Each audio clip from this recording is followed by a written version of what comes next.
Bab 1411. Roh jahat di bawah laut. Diremehkan dan diberi pelajaran oleh wanita cantik ini sangat memalukan. Yang membuat Maple Ye semakin marah adalah Eric Kin. Jika bukan karena Eric Kin menolak, bagaimana mungkin dia membuat dirinya malu di depan wanita cantik ini? Hei bocah, tunggulah. Maple Ye menggertakkan gigi dan memelototi Eric Kin, lalu menghempaskan lengan bajunya dan pergi dengan langkah besar. Di perahu dewa tidak boleh berkelahi, kalau tidak dia sudah menghancurkan Eric Kin. Cindiana Liang ini memiliki sedikit kepribadian, sangat berbeda dengan yang aku pikirkan. Eric Kin tidak berbicara dari awal sampai akhir. Awalnya ia mengira dua orang ini saling bekerja sama, yang satu menjadi yang baik dan yang satunya lagi menjadi yang jahat, untuk mengambil paksa mutiara Reiki angin. Tetapi melihat Cindiana Liang akhirnya bertarung dengan Maple Ye, ekspresi marah dan kecewa itu tidak palsu. Tentu saja untuk permintaan beli Cindiana Liang, Eric Kin memang tidak sengaja menaikkan harga. Mutiara Reiki angin memang sangat penting baginya, dan tidak mungkin digerakkan. Jika tubuh Raja Qin ingin sempurna mencapai tahap kedua, maka harus melakukan pemurnian tubuh dengan unsur sumber energi. Dan dirinya memiliki 5 elemen sumber energi dari Master Abadi Rui, ditambah sumber energi guntur yang diperoleh dari buah petir, sekarang hanya kurang sumber energi angin. Ini juga merupakan alasan Eric Kin meminta monster pelindung suci untuk mencari benda ini. Adik Kin, kedepannya lebih berhati-hatilah. Maple Ye ini terkenal berpikiran sempit dan selalu membalas dendam. Mungkin dia akan membalas dendam terhadapmu. Kintono Yue mengingatkan saat ini. Segala sesuatu ada cara mengatasinya, aku tidak takut padanya. Eric Kin tersenyum. Setelah beberapa saat, Huike kembali, jubahnya berlumuran darah lagi, dan di tangannya ada sebuah tongkat yang sudah karatan. Haha, ini adalah tongkat dari biksu Taoisme kuno, aku akan menjadi kaya kali ini. Huike memegang benda itu, seolah dia mendapatkan sesuatu yang berharga. Setelah melalui monster pelindung suci ini, laut hantu dengan cepat kembali tenang. Kembali ke dalam perahu, Eric Kin lanjut berlatih dengan duduk bersila. Beberapa hari ini, ketika ia menerobos fase distraksi, sumber energi yang diperoleh dari pergerakan langit sudah tergabung. Yang harus dilakukan sekarang adalah mencoba menggabungkan dua atau beberapa macam sumber energi, sebagai persiapan untuk fase transendensi. Namun, saat ini ia hanya fase distraksi level 5, jadi tidak terlalu terburu-buru. Selain itu adalah tubuh Raja Dewa. Laut hantu sudah setengah jalan, jika sudah sampai di dinasti Qin, tubuh Raja Dewanya masih berada dalam tahap entry kedua. Eric Kin merasa tidak memenuhi syarat. Untungnya sumber energi api sudah selesai dilatih, sumber energi guntur juga sudah selesai, ada 2 sumber energi di tangannya. Eric Kin juga menjadi lumayan stabil. Di waktu senggang, Eric Kin juga melihat-lihat ingatan Master Abadi Rui, mencoba mencari petunjuk terkait pegunungan Liantian dan kolam naga. Naga hijau pernah mengatakan bahwa jika ia menemukan kolam naga, maka ia bisa menemukannya lagi. Eric Kin tidak melupakannya. Waktu berlalu dengan cepat lagi. Hingga 4 hari kemudian, perjalanan laut hantu sudah mendekati akhir. Tiba-tiba, token Eric Kin yang telah lama terdiam bersinar lagi. Apa yang ditemui kali ini? Hati Eric Kin tergerak dan keluar dari perahu. Tuan Qin, biksu. Kali ini, Chong Li tersenyum dan sudah menunggu di ujung koridor untuk menunggu mereka berdua. Orang ini sangat jeli, dia mengetahui bahwa Eric Kin dan Huike istimewa, jadi dia lebih penuh perhatian.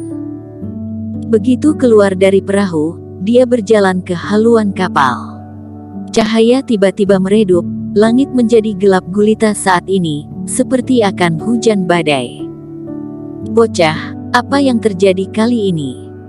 Huike bertanya dengan penasaran, apakah ada iblis monster lain yang datang memberikan barang berharga?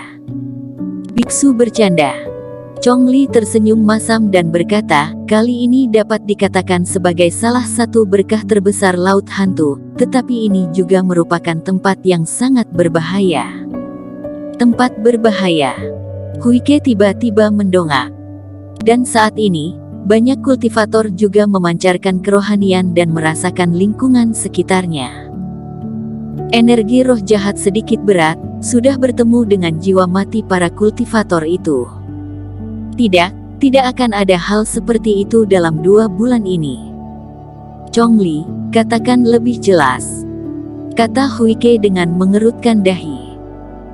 Itu adalah jiwa yang tersisa dari senjata kuno, yang disebut juga sebagai roh senjata, tetapi sudah lama terkubur di Laut Hantu. Roh senjata ini terkikis oleh Laut Hantu. Geng Laut Hantu kami umumnya menyebut mereka sebagai senjata roh jahat, kata Chongli. Roh jahat. Hati Erikin tergerak, dia tidak asing dengan ini. Dulu di Sekte Wan Lian, banyak roh pedang roh jahat yang lahir di dalam kolam pedang yang dijaga oleh tetua pedang. Benda ini sekali muncul sekelompok, dan mereka hanya memiliki pikiran untuk melahap darah dan daging, tidak takut mati dan sangat gila. Saat itu dia hampir mati, jadi dia membuka formasi secara paksa dan membersihkan semua energi roh jahat dalam roh pedang. Benar, roh senjata ini juga tidak tahu kenapa sangat suka berkumpul menjadi satu, dan tidak ada tempat tetap di Laut Hantu. Mereka suka mengembara tanpa tujuan. Apa yang terjadi pada kita kali ini, seharusnya karena salah satu kelompok roh jahat, kata Chongli sambil mengangguk. Kalau begitu apa keuntungannya? Tanya Huike dengan tidak sabar.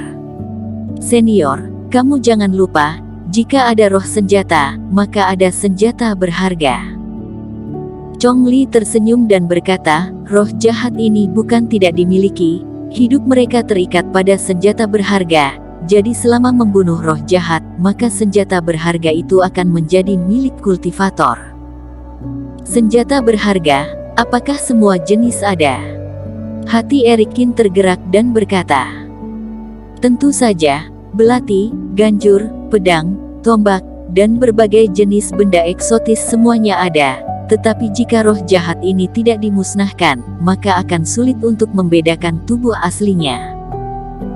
Untuk menghormati Erikin dan Huike, Chongli melanjutkan, sekarang energi roh jahat ini hanya karena roh jahat itu menemukan keberadaan kita. Tidak lama kemudian, roh jahat itu akan keluar.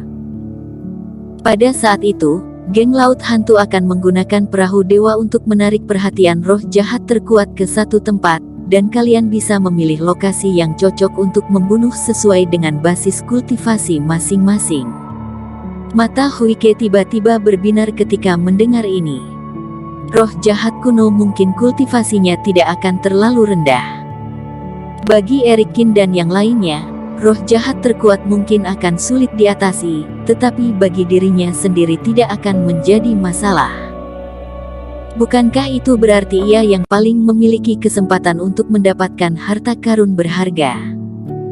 Tidak heran para kultivator suka naik perahu dewa untuk menyeberangi laut, keuntungannya sangat banyak. Tetapi kalian hati-hati, alasan aku mengatakan ini adalah tempat berbahaya adalah karena untuk memastikan keamanan perahu dewa. Jadi setelah roh jahat dibawa pergi, kami akan membuka formasi. Jika kalian memutuskan untuk merebut senjata berharga, tentu saja boleh, tetapi jika kemampuan kalian tidak cukup dan menyebabkan kalian dikepung atau bahkan dibunuh, kami juga tidak akan menyelamatkan kalian. Chongli mengingatkan. Setelah keluar, hidup dan mati ditentukan oleh takdir. Huike mengangguk. Jika roh jahat berkelompok memang menakutkan, perlakuan geng Laut Hantu juga sangat wajar.